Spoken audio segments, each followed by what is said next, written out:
Hi, I'm Dr. Andy Crane, and I am a physician at Indy Gastro.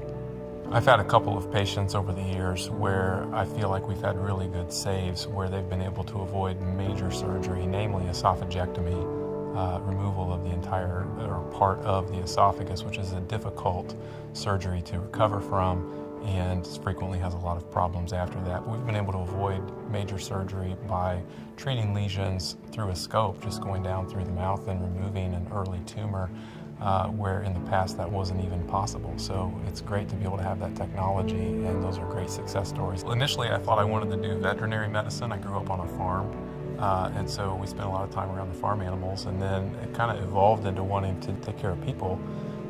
Probably when my grandfather got sick. My grandfather actually had colon cancer, and changed my mind at that point. Felt like my calling was more served with people instead of animals.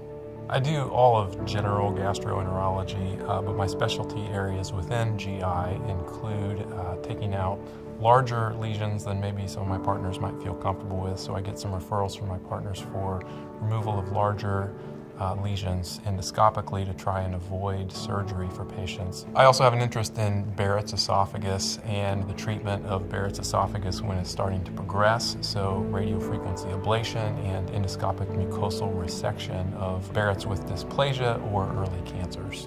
The thing that stood out about Indy Gastro was that there were so many doctors who had been here for so long with basically zero turnover among the doctors, and everybody that I met were people of just very high integrity, people who were very approachable and personable, and people who I knew at the end of the day I could work with for a number of years and hopefully until I retire.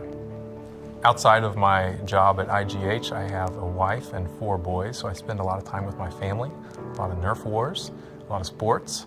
My wife and I are both involved at our local church where we're the youth group leaders, and so we get to spend a lot of time with middle school and high school kids and work with them, and that's a major source of joy for us outside of work and family.